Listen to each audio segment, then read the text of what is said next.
Oi, tudo bem com você? Eu espero que sim, porque hoje eu vim fazer uma resenha de um livro. Ai, Heloísa, do nada você decidiu virar booktuber. Não, na verdade o meu canal é sobre tudo e ao mesmo tempo nada. Então eu tenho total liberdade pra fazer vários tipos de conteúdo. Caso você não saiba o que é ser booktuber, uma pessoa que enfoca o seu canal na área de resenha de livros. Quero me enveredar agora por essa área? Não, é porque deu vontade mesmo. E também porque eu não achava nenhuma resenha desse livro em português. Na verdade, não é que não tinha, eu tava buscando com o título em espanhol. Eles traduziram pra português Grêmio como clã. Claro que eu não ia achar, mas mesmo assim não tem muitos. Existem poucas resenhas dessa trilogia. Você pode conferir outras resenhas, mas se você quiser conferir comigo, eu vou dar a minha opinião sobre esta obra que está em minhas mãos. Primeiro, isso aqui foi um best-seller. Mas por que as pessoas não comentam tanto sobre esse livro? Porque foi publicado, se eu não tô errado, lá em 2001. Ele foi um sucesso, mas nos tempos dele. E a autora é a Trudy Canavan. Ela já publicou muitos livros. Eu fui conferir isso depois. E tem muitos livros dela nessa temática de mundo de fantasia.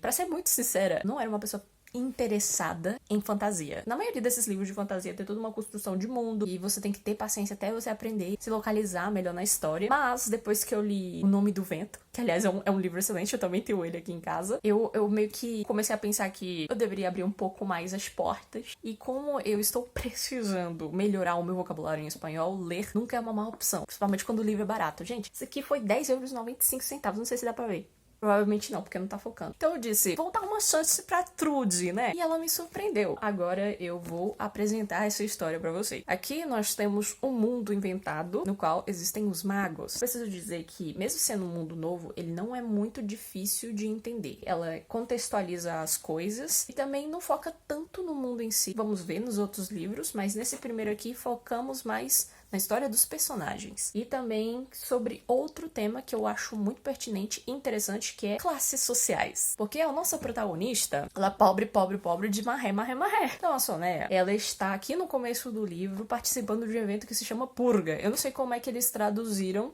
por português, mas no espanhol aparece como purga. E a purga consiste em o pessoal da cidade lá do centro, com a ajuda dos magos e do exército do rei, eles vão expulsar os pobres ali da cidade. Expulsa eles até o cantinho deles, que seriam as periferias. E tem outro nome, periferia. Qual é o nome? Barriadas. Eu vou chamar de periferia. Nesse evento, os magos, eles estão responsáveis por proteger o exército. Se eu tô errada, né? Porque vai muito tempo que eu comecei a ler o livro, deu uma pausa, então eu não me lembro muito bem de alguns eventos que acontecem aqui no começo. Mas enfim, os magos, eles são responsáveis por manter uma barreira para proteger eles mesmos e proteger as pessoas que estão do lado de dentro da barreira. Tem muita gente que vai tacar pedra nas barreiras sabendo que não vai fazer efeito nenhum. A nossa protagonista, a Sonéia, ela tá meio revoltada com isso tudo. Ela tava planejando não participar muito desse negócio de jogar pedra lá na barreira, mas ela decide pegar uma pedrinha, na pura inocência dela, e joga na barreira. E ela deseja muito que atravesse a barreira. Então, com a força da vontade dela, ela conseguiu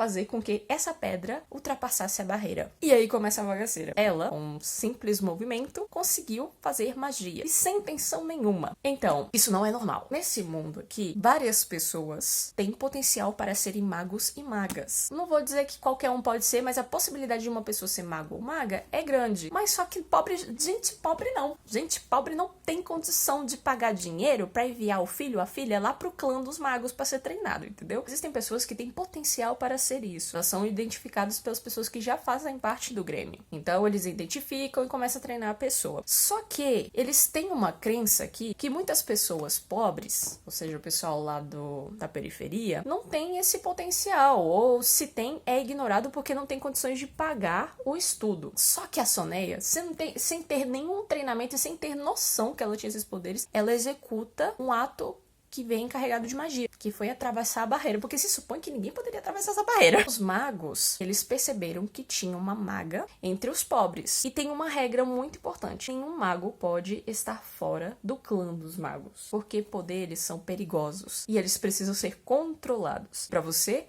controlar os seus poderes, você precisa aprender isso com o clã dos magos. Então eles ensinam o que você tem que fazer, como controlar e, se possível, até bloquear esses poderes. Porque você pode machucar outras pessoas, você pode se machucar e isso pode virar um problema maior no futuro. Então, nessa ação, a Soneia, sem querer, acabou machucando um mago que estava de trás da barreira. E aí que começa a história. Eu não vou contar muito mais do que isso, ok? Mas eu vou dar um certo contexto, assim, pra você, pra não ficar perdido na história e também pra ver se é do seu interesse ou não. E até agora não foi especificado de onde vem esse potencial de magia que ela tem, porque esse potencial é herdado. Não se sabe muito sobre os pais dela, porque ela foi criada pelos tios. Isso não foi explicado neste livro ainda aqui. Talvez seja explicado nos outros, mas veremos. Outra coisa sobre a Soneia. Ela é uma adolescente de 16 anos, mas ela não é chata. Normalmente, quando você vai ler uma saga onde o protagonista é um adolescente, o personagem vai estar carregado de estereotipos chatos sobre adolescentes. Claro, todo mundo sabe que adolescente é chato. Eu fui uma, como a maioria das pessoas que passam por essa fase são. Mas ela,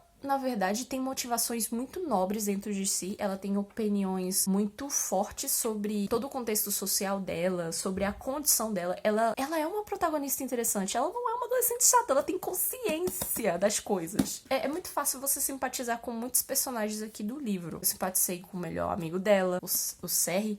Não sei como ele fala, série, não sei. Temos os magos que, aliás, esqueci de falar, o livro vai acompanhar o ponto de vista da Soneia e dos magos buscando a Soneia. Os magos que são apresentados aqui são interessantes também, que é o Rotten, não sei como é que fala, e o Daniel. São personagens bons. Assim, eu achava que podia ser um pouquinho melhor construídos, mas tudo bem. Os vilões, ainda não tem muito o que opinar, porque na verdade eles não tiveram tanta participação aqui quanto eu queria que tivesse. Na verdade, na primeira parte do livro a gente não encontra um vilão em si. Parece que a Soneia, ela buscou um problema por conta própria, sendo que ela podia resolver isso desde o começo. Eu fiquei com muita raiva disso, porque vamos dizer que a primeira parte do livro você podia ter cortado umas 100 páginas facinho. Não, melhor, você podia ter tirado 100 páginas da primeira parte e ter dado pra segunda parte pra ela ter sido desenvolvida melhor, porque a primeira parte ela é muito bem desenvolvida, você fica interessado no que ela tá contando, pelo menos isso aconteceu comigo. Eu achei bom o fato de explicar como é que funciona a sociedade ali, como é o estilo de vida das pessoas mais pobres, mas quando a gente chega na segunda parte, cadê a autora explicando as coisas? Ou seja, ela fala alguma que outra coisa, mas parece que as coisas vão acontecendo tudo bem corrido, sabe? A segunda parte, que se supõe que é a parte emocionante, foi a que eu mais odiei. Eu tenho a impressão que a editora chegou pra ela e falou assim: Trudy, a data de entrega tá chegando, eu acho que você precisa terminar isso logo. E ela foi lá e escreveu na pressa. Tem uns diálogos assim que eu fico me perguntando, gente, isso aqui tá muito forçado.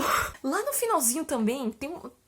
Eu não vou dizer que eu fiquei com raiva, na verdade me deu vontade de rir. Não era intencionalmente pra você rir, mas eu ri de tão ruim que foi construído. Mas tudo bem, isso não atrapalhou a minha experiência com o livro inteiro. Mas eu acho que ela pecou um pouquinho nessa parte final. E a editora também deve ter pecado um pouco, porque eles podiam ter visto isso e ter dito: olha, é o seguinte, você podia ter feito isso aqui melhor. Ok, me enrolei demais? Sim, é a primeira vez que eu estou fazendo uma resenha. Eu não sei como se faz isso, como é que as pessoas se preparam, então eu fiz aqui de qualquer jeito, na base da improvisação. Eu mostrando que eu não tenho experiência nisso, mas tenho muita vontade de compartilhar sobre essa história. Já que eu tô dando uma de booktuber, quantas estrelas eu daria pra esse livro? 3,5 estrelas de 5, porque tem potencial. Já tenho o segundo livro comprado, então veremos como é que vai continuar a história a partir daqui. Então é isso, um beijo pra você, espero que você tenha um bom dia, tchau!